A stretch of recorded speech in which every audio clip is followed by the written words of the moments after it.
bien, bonjour à toutes et à tous.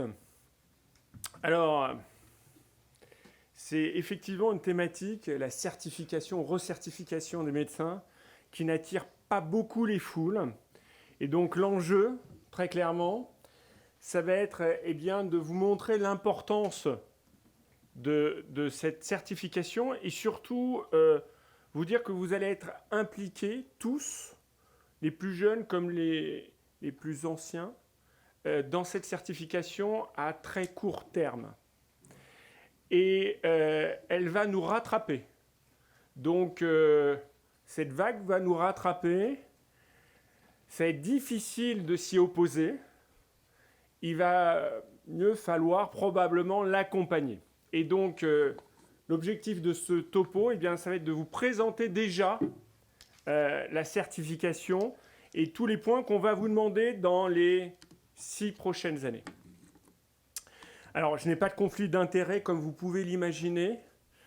Je ne suis strictement indépendant de l'HAS et de la NDPC.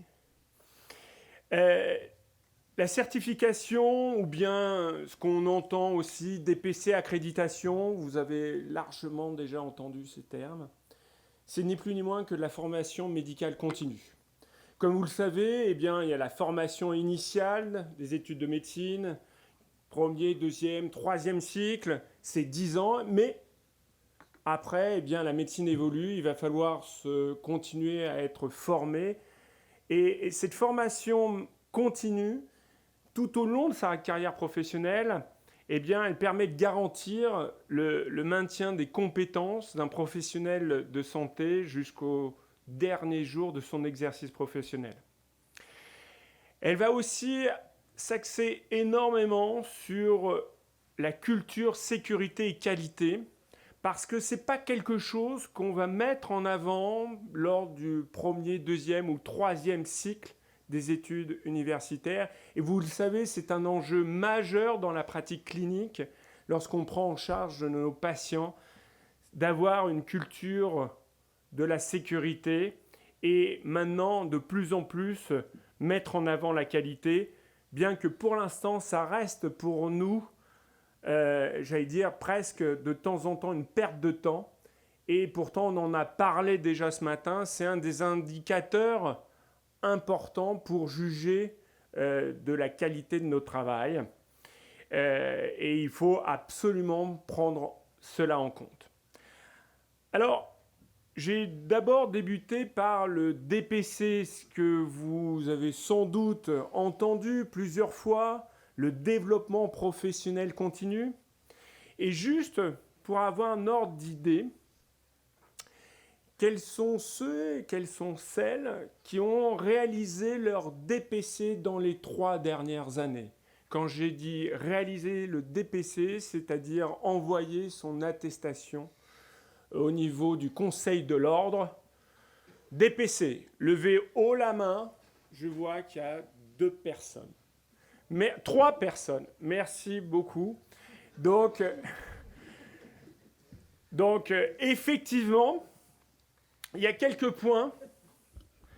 Il va falloir faire mieux. Et on va être obligé de faire mieux. Il y a quelques points, c'est que c'est une obligation légale pour tous les médecins. Mais jusqu'à présent, personne ne vous a empêché d'exercer parce que vous n'aviez pas votre DPC. Et donc, en mire, mais comme dans quelques autres disciplines, pour l'instant, cette obligation est assez peu accomplie, tout simplement parce qu'il n'y a pas de sanction. L'intérêt principal de la validation de son DPC, en dehors de se dire qu'intellectuellement, eh bien, on a participé à la formation médicale continue, c'est sans doute pour ceux qui ont une activité libérale que le coût des assurances professionnelles est indexé sur la validation du DPC. Alors même en réanimation, lorsqu'on a une activité strictement libérale, eh bien même lorsqu'on n'a pas son DPC, malgré tout, ça ne change pas grand-chose à son assurance professionnelle. Par contre, dans d'autres secteurs d'activité, dans d'autres disciplines, je pense à l'obstétrique, je pense à la gastro-entérologie si on fait des endoscopies, je pense à l'anesthésie. si vous ne faites pas votre DPC, effectivement, l'assurance professionnelle va très clairement augmenter. Donc il y a un intérêt manifeste, et c'est pour ça que dans certaines disciplines, on a 80 à 90% des praticiens, des professionnels de la discipline qui font régulièrement leur DPC. Nous, au niveau de la MIR, on doit être à moins de 5%. La validation du DPC se fait par des formations qu'on appelle des actions. Ah oui, parce qu'il y a un vocabulaire, on va essayer de l'appréhender ensemble, mais vous allez voir, finalement, on va l'appréhender assez rapidement et assez facilement. Formation égale action. Et donc, ces formations, c'est généralement des séminaires entre une demi-journée et 2-3 jours. Et on est surtout évalué sur la présence, éventuellement sur un peu le QCM avant ou après. Mais il y a très rarement un examen pour valider cette formation. Et on doit normalement faire ce type de formation tous les 3 ans. Alors, en MIR, eh bien, on organise chaque année 2 sessions DPC de formation qui se réalisent lors du congrès de réanimation en juin. Et là, eh bien, je vous les montre. C'est une première formation le mercredi 12 juin qui est sur le parcours du patient avec 3 sessions. Une sur 3 interventions, pardon, une sur l'admission en réanimation des personnes âgées, une autre sur les limitations et les arrêts des thérapeutiques, et une 3e sur le syndrome post-réanimation. Et puis on a une le lendemain, sepsis non bactérien en réanimation, avec une infection parisienne. Je vous laisserai découvrir ce type d'infection, fièvre sous les tropiques et pancytopénie fébrile.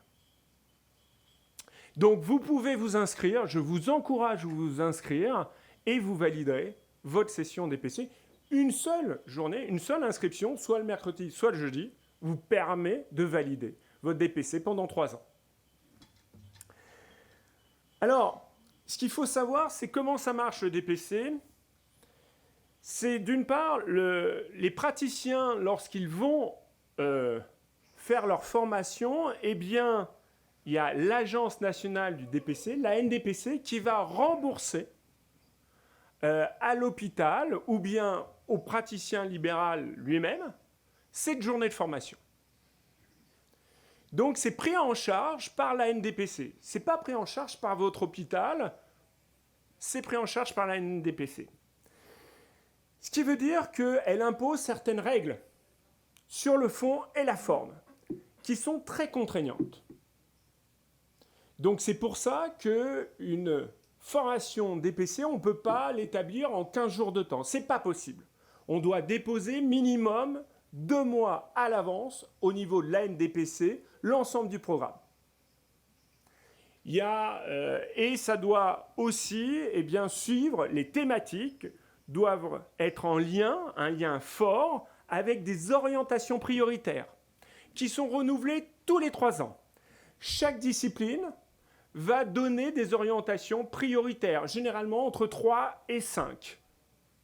En MIR, entre 2022 et 2025, les orientations prioritaires qui ont été choisies par le CNP MIR, puisque c'est le CNP qui va être l'organe qui va être directement en lien avec la NDPC, puisque les orientations prioritaires sont publiées au journal officiel, eh bien, c'est la prise en charge du sepsis, c'est la suppléance d'origine cardiaque, respiratoire, rénale, et c'est la place de la MIR, de la réanimation, dans le parcours du patient. Il y a aussi des orientations prioritaires dites communes, générales. Par exemple, les situations exceptionnelles, sanitaires exceptionnelles. C'est ce qu'on avait fait l'année dernière. Donc, à partir de ce moment-là, eh bien, une personne dans sa discipline va choisir une formation DPC qui va être généralement en lien avec son orientation prioritaire. Mais pas forcément. Puisque, en fait, tout organisme, y compris des organismes privés, peut réaliser des formations DPC, qui sont donc plus ou moins de qualité. Et donc, à partir de ce moment-là, on peut même imaginer qu'un réanimateur fasse ses formations DPC en psychiatrie. Il n'y a aucun problème, puisqu'on exige une formation DPC, mais pas forcément une formation DPC en lien avec sa discipline. Et donc, c'est là où il y a manifestement une faiblesse dans le système, c'est que les formations qui sont après établies et envoyées au Conseil de l'Ordre, et le Conseil de l'Ordre dit très bien, vous avez votre DPC tous les 3 ans, eh bien le CNP n'a absolument pas le regard sur le type de formation que suivent ces praticiens. Donc ça, c'est un gros problème. En MIR, on a un lien fort entre le CNP et le DPC. Ce n'est pas le cas dans toutes les disciplines. D'où l'avancée vers une autre proposition qui va s'installer de manière probablement durable et qui va concerner tous les praticiens en exercice. C'est la certification périodique professionnelle. Alors, mon objectif, ça va être, en quelques diapos, de vous montrer les points essentiels qui vont vous concerner dans les 6 ans jusqu'à la fin de votre carrière professionnelle. Est-ce que ça sera une option ? On va voir, pas vraiment. Et je vais m'appuyer surtout sur le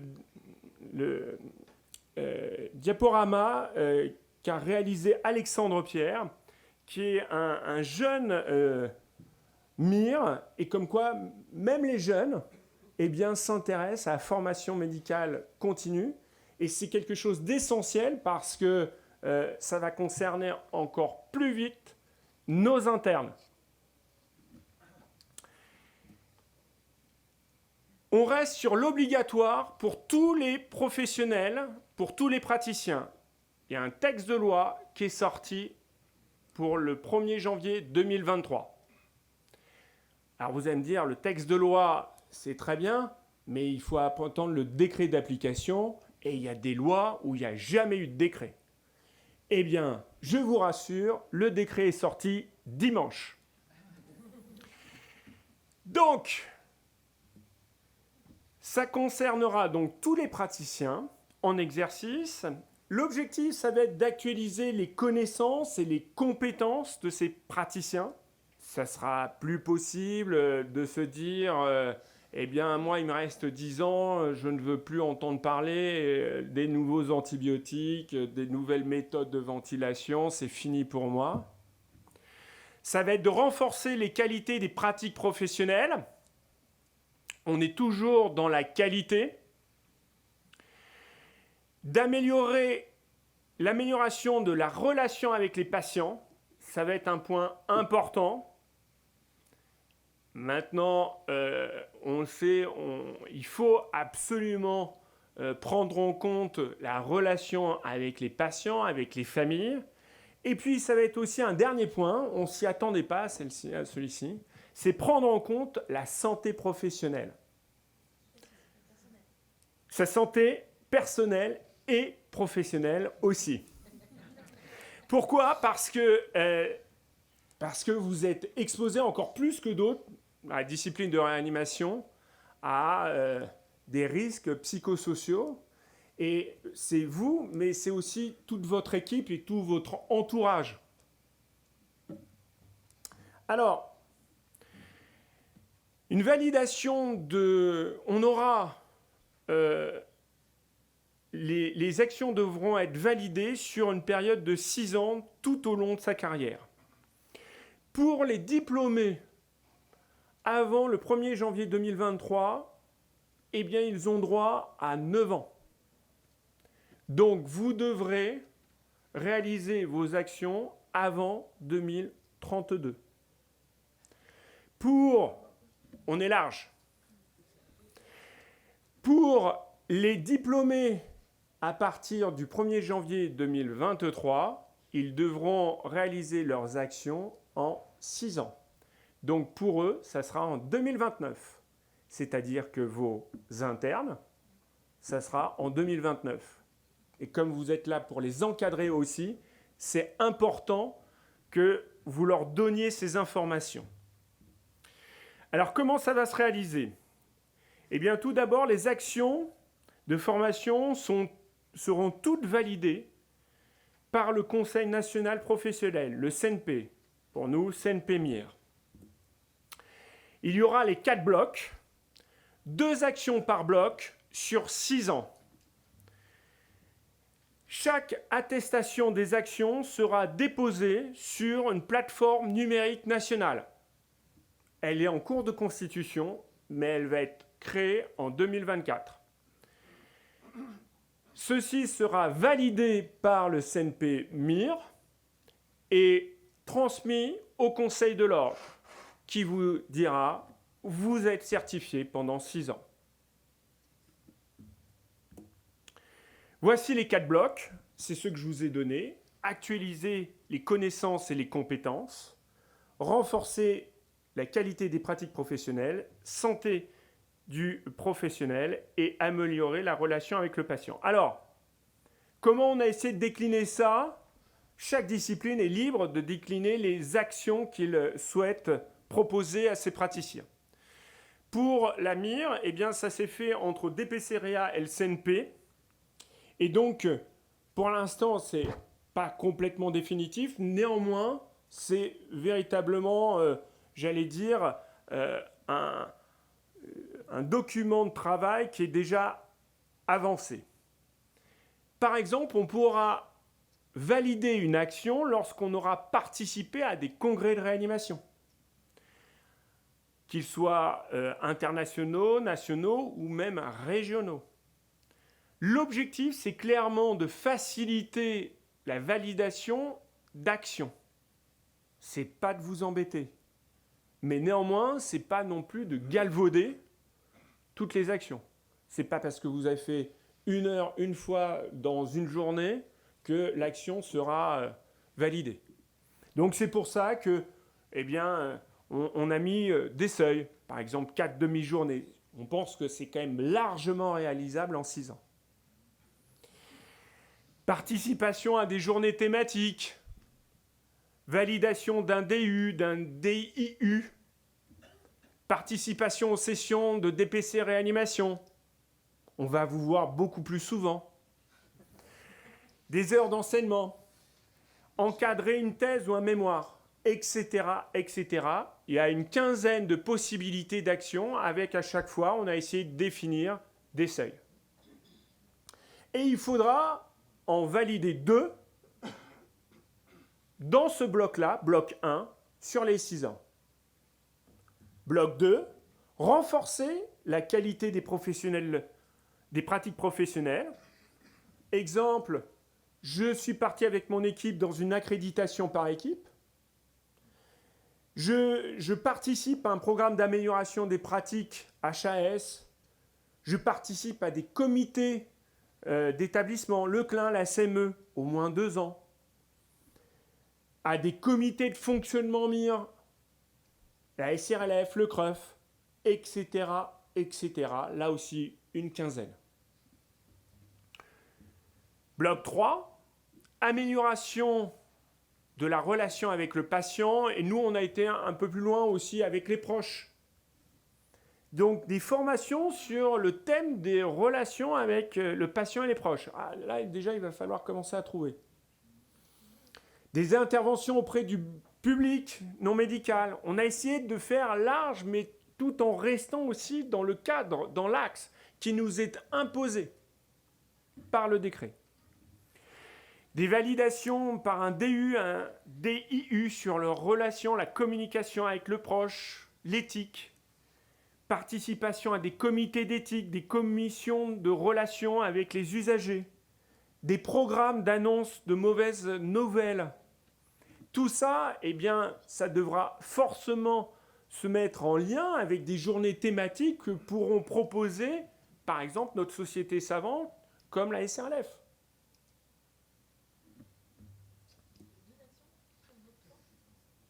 Pour le bloc 3, il y en a... Oui, là aussi, il faudra 2 actions.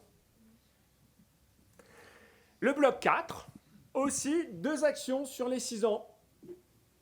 Prendre en compte sa santé personnelle. Donc là aussi, ça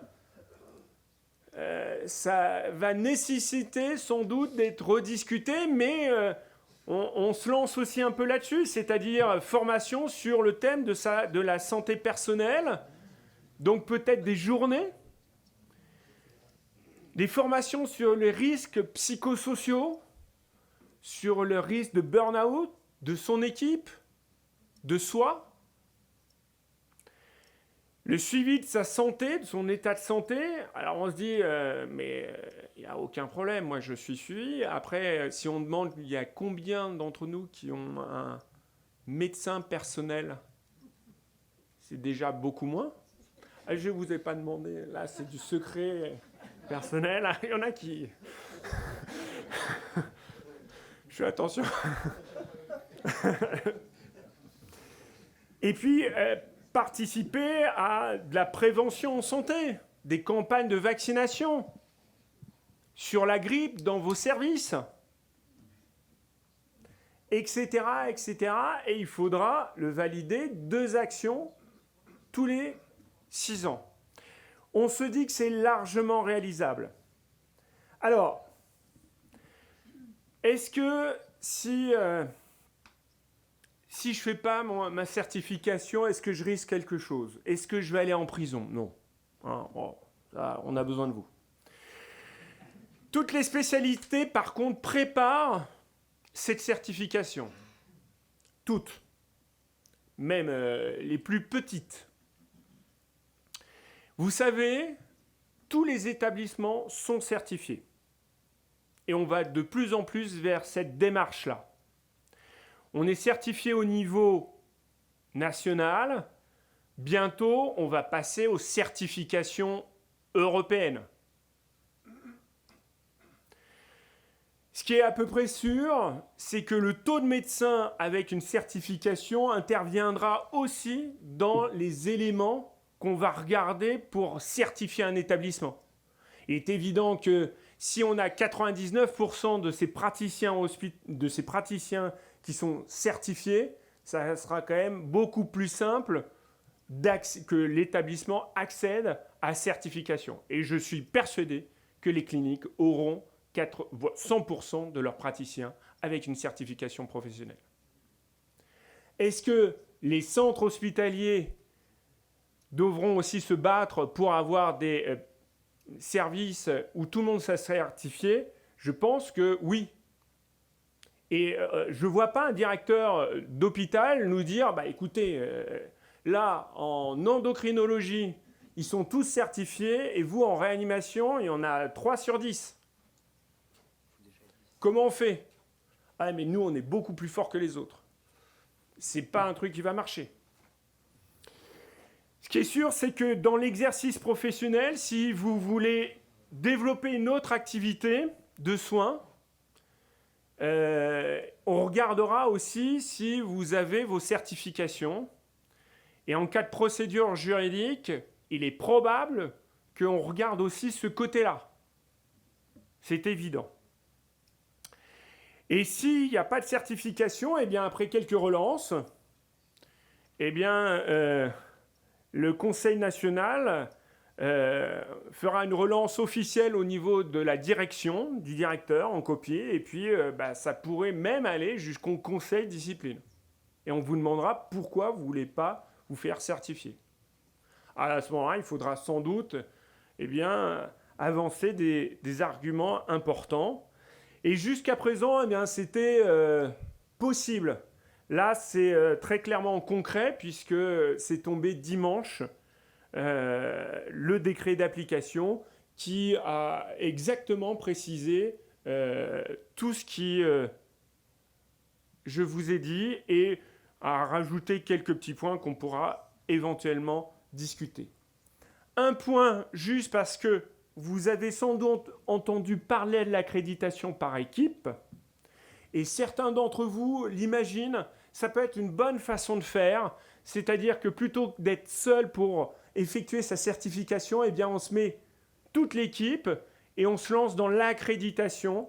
Ça va être une accréditation qui va être sous la coupe de l'HAS.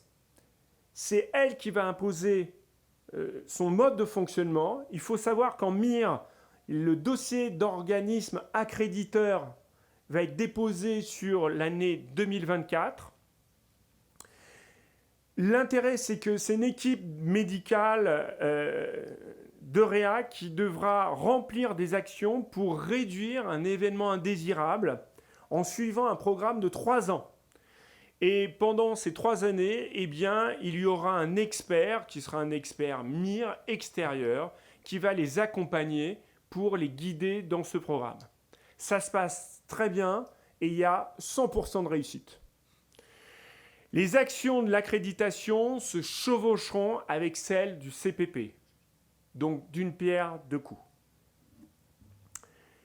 Et je conclus, la certification professionnelle périodique, ça va être, et c'est obligatoire, depuis 2023. C'est 2 actions par bloc, 4 blocs, 6 ans. On a essayé vraiment de la rendre le plus simple possible, la plus réalisable possible, et on est persuadé que ça va être possible et faisable. Et c'est sans doute bénéfique pour le patient, les proches, et très probablement pour vous. Merci.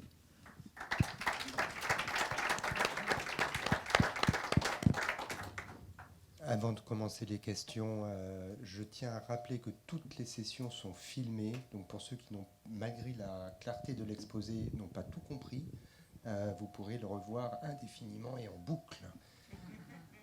Exactement, en boucle. On va poser les questions session par session. Oui, à la fin ? Non, maintenant. Ah, maintenant ? Oui, on a changé d'avis parce que...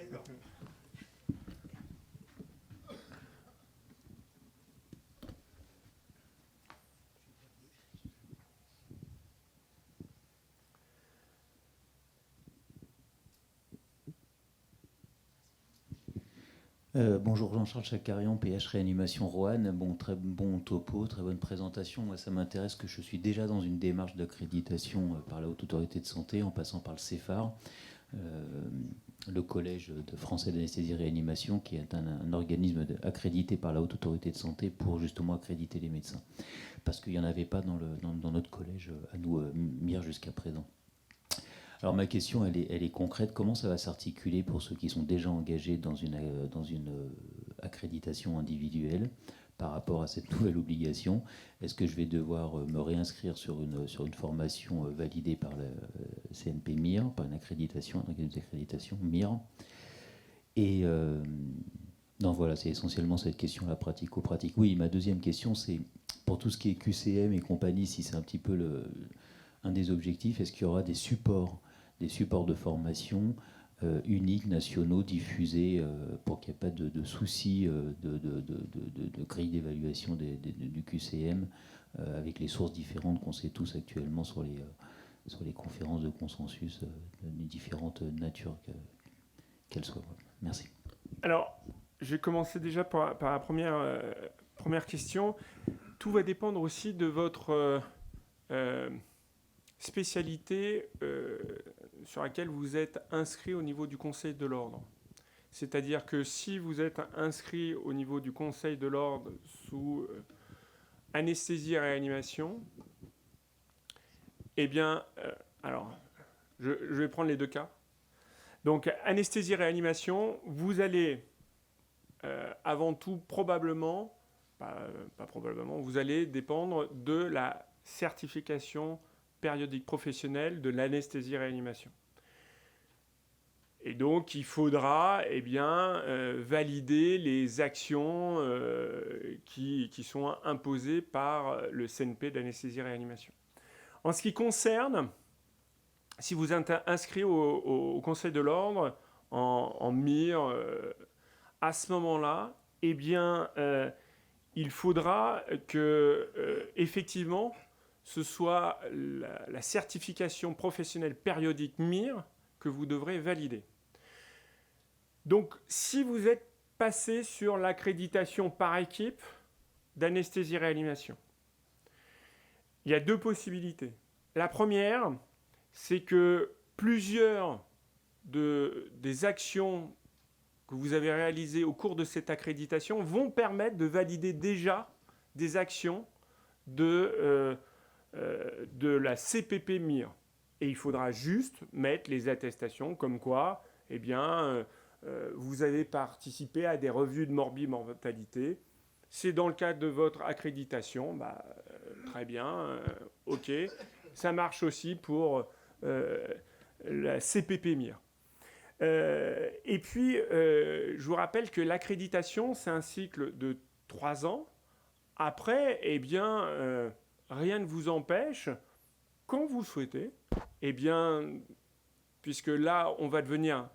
Oui, c'est 5 ans, mais rien ne vous empêche, dans les prochaines années, de regarder ce qu'on propose au niveau de l'organisme accréditeur MIR, et puis de se dire, on va voir si on ne part pas aussi sur une accréditation par équipe coordonnée par la MIR. Il n'y a aucun problème.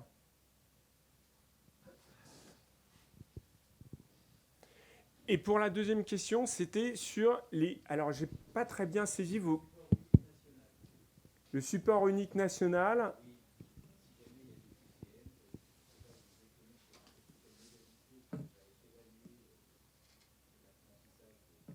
Alors, ouais. Alors, pour la MIR, après, chaque CNP, chaque discipline est maître de ce qu'il va mettre dans les différentes actions. Pour la MIR, il n'y a pas de quoi que ce soit de sanctionnant. Voilà. On ne va pas vous évaluer comme pour un deuxième cycle.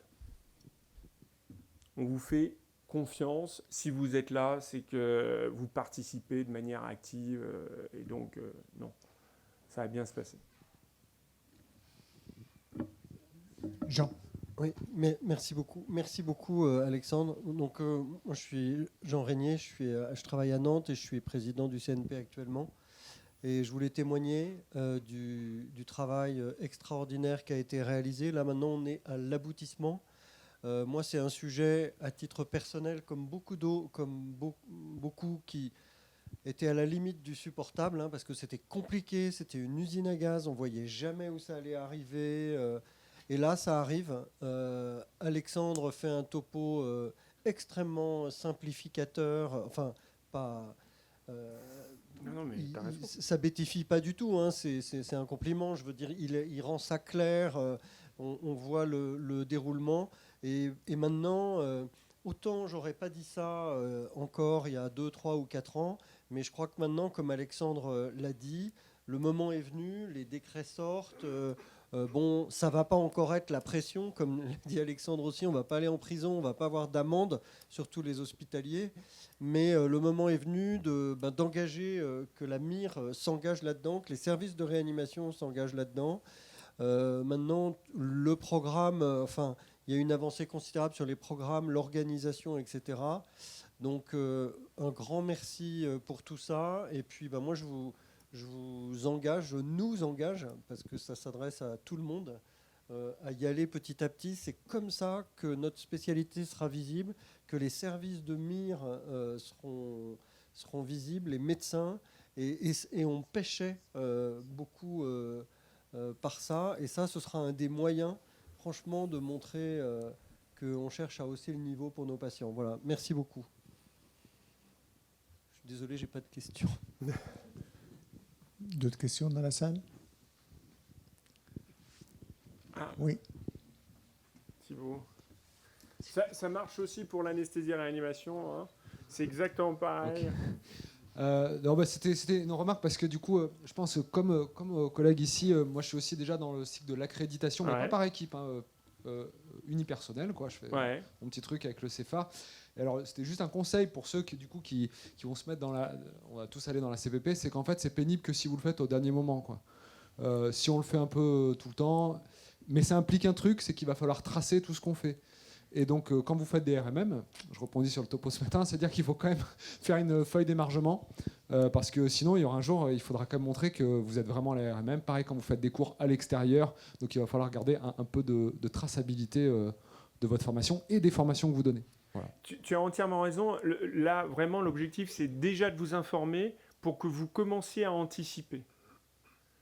Voilà, vous commencez à anticiper. La formation d'aujourd'hui en fait partie, hein, donc vous pouvez garder les feuilles de présence. Il faut garder, c'est dans le... Exactement, vous commencez à anticiper pour que vous dites, il me reste 2 ans, en 2 ans, qu'est-ce que j'ai fait ? Je suis bon là, ok, il me reste encore 2-3 actions à voir, et puis peut-être orienter sur ma dernière année. Tiens, j'ai rien sur le bloc 4, il va falloir peut-être que je fasse quelque chose. Merci Alexandre. Merci.